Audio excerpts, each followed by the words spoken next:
آپ جانتے ہیں کہ جاپان جیسے جدید ملک کی اصل طاقت ٹیکنالوجی بھی ہے، یہ تو سب کو پتہ ہے، لیکن ساتھ ساتھ میں اخلاق بھی ہے، رویہ بھی ہے، بیہیویئر بھی ہے، ان کا نظم و ضبط بھی ہے۔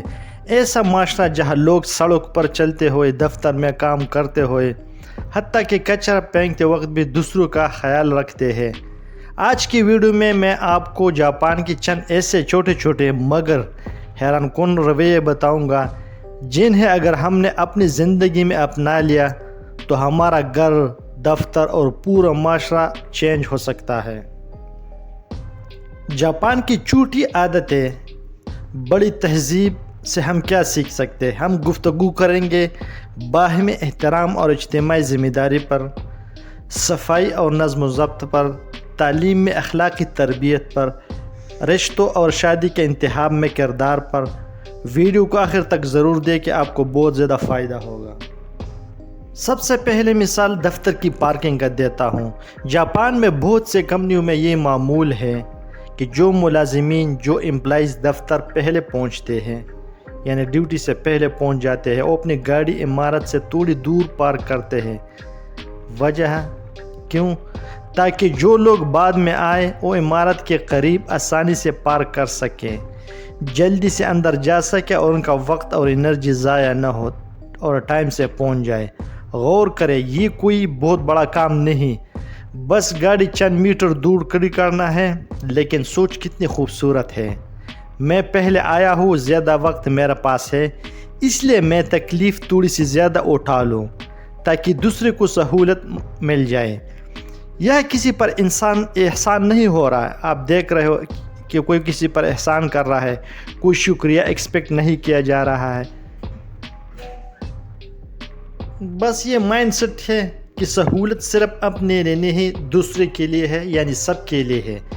اسی طرح کے چھوٹے چھوٹے رویے، ایٹیچیوڈ دفاتر میں تعاون، ہم آہنگی اور ٹیم ورک کو مضبوط کرتے ہیں۔ جہاں انفرادی فائدہ کم ہو اور کلیکٹیو بینیفٹ یعنی اجتماعی فائدہ زیادہ اہم ہوتا ہے، وہاں کام بھی برکت کے ساتھ ہوتا ہے اور ماحول بھی خوشگوار ہوتا ہے۔ اجتماعی ذمہ داری میں وہاں پر صفائی کا بھی بہت خیال رکھا جاتا ہے، یعنی آپ کو بازار میں ڈسٹ بن نظر نہیں آئے گا۔ یہاں لوگ پلوں کے چل کے ڈسپوزیبل چیزیں وغیرہ کہاں پھینکتے ہیں؟ ہر بندے کے پاس ایک چھوٹا بیگ ہوتا ہے، وہ دن بھر کا کچرا اسی میں جمع کرتا ہے اور گھر جا کر اپنی گھریلو ڈسٹ بن میں ڈال دیتا ہے، پھر بعد میں اس کو سرکاری لوگ آ جاتے ہیں، اس کو اٹھا لیتے ہیں۔ سوچئے، یہ ہے اجتماعی شعور، یعنی حکومت پر سارا بوجھ نہیں ڈالا گیا، ہر شخص اپنی ذمہ داری خود اٹھاتا ہے۔ نتیجہ کیا ہے؟ جاپان کی گلیاں، سڑک، سب وے اسٹیشن، ہر جگہ ہوٹل، بلڈنگ سارے ایسے صاف نظر آتے ہیں جیسے کسی نے صبح صبح شیمپو کے ساتھ دھوئے ہیں۔ تعلیم میں اخلاقی تربیت، پہلے انسان پھر گریجویٹ۔ جاپانی تعلیم نظام کی ایک اور کمال مثال، وہاں بچوں کو اسکول کے پہلے 4 سال میں، سٹارٹ میں جب 4 سال ہوتے ہیں، زیادہ زور نصابی کتابوں پر نہیں دیا جاتا ہے بلکہ آداب زندگی پر ہوتا ہے۔ بچوں کو سکھایا جاتا ہے اٹھنے بیٹھنے کے طریقے، بات کرنے اور سننے کا سلیقہ، قطار میں کھڑے ہونے کا نظام، جگہ صاف رکھنے کی عادت، واش روم استعمال کرنے کے آداب۔ میں تو کہتا ہوں آدھی دنیا کو واش روم استعمال کرنے کا طریقہ نہیں آتا، جہاں بھی جاؤ واش روم گندا مل جاتا ہے، کوئی یوز کرے اس کو گندا چھوڑ کے آتا ہے۔ مقصد یہ ہوتا ہے کہ پہلے ایک اچھا انسان تیار کیا جائے، ڈگری والا انسان بعد میں خود بن جائے گا۔ وہ سمجھتا ہے کہ اگر بچہ صفائی، نظم، احترام انسانیت اور ذمہ داری سیکھ لے تو آگے جا کر ڈاکٹر ہو، انجینئر ہو یا مزدور ہو، ہر فیلڈ میں کامیاب اور فائدہ مند شہری ہوگا۔ ہماری بدقسمتی یہ ہے کہ ہم اکثر مارکس، گریڈز اور ڈگری پر توجہ دیتے ہیں اور کردار، عادت اور اخلاق کو بعد میں رکھ دیتے ہیں۔ نتیجہ یہ ہے کہ ہائیلی ایجوکیٹڈ لوگ بھی ٹریفک میں، دفتر میں، گھر میں بدتمیزی، بد نظمی اور خود غرضی سے باز نہیں آتے اور ایک دوسرے کو دھکا دیتے، گاڑی کو دھکا دیتے ہیں اور ایک دوسرے سے آگے جانے کی کوشش کرتے ہیں، جس کے نتیجے میں بہت سے ایکسیڈنٹ بھی ہو جاتے ہیں۔ دفتر میں ایک اور خوبصورت رویہ، وہاں غیبت اور شکایت پسندی کو اچھی نظر سے نہیں دیکھا جاتا ہے۔ اگر کوئی ملازم اپنے باس کے پاس جا کر کہے کہ سر فلاں بندہ آپ کے خلاف باتیں کر رہا ہے، تو اکثر باس اسے روک دیتا ہے، اور یہاں پاکستان میں کیا ہوتا ہے کہ اس کو نکال دیا جاتا ہے۔ آپ کی اس بات سے میرے دل میں اس شخص کے لیے رنجش پیدا ہو جائے گی، یہ باس کہتا ہے، اس لیے ایسی باتیں نہ کیجیے۔ یہ جملہ کتنا گہرا ہے، یعنی وہ جانتے ہیں کہ باس کے دل میں ٹیم کے خلاف بدگمانی ڈالنا بہت ڈینجرس ہے، اس لیے وہ شروع ہی میں غیبت اور چغلی کا دروازہ بند کر دیتے ہیں۔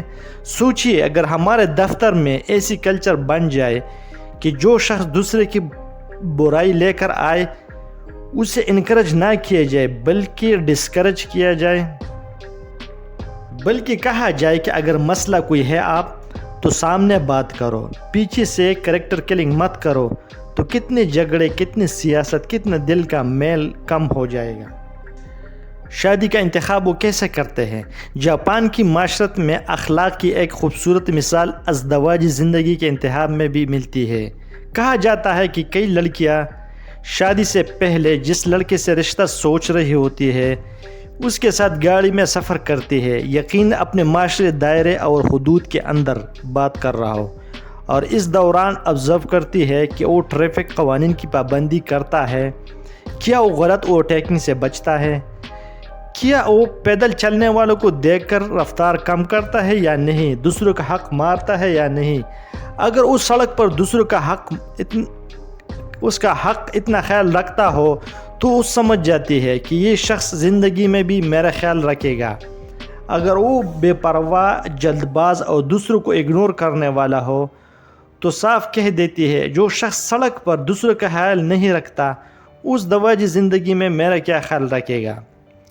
یہ سوچ بتاتی ہے کہ اخلاق اور کردار صرف گھروں کے اندر نہیں، سڑک پر، ٹریفک میں، روزمرہ کے معاملات میں بھی نظر آنے چاہیے، اور اصل کریکٹر وہی ہے جو انسان وہی دکھاتا ہے جہاں کوئی اسے جانتا بھی نہ ہو۔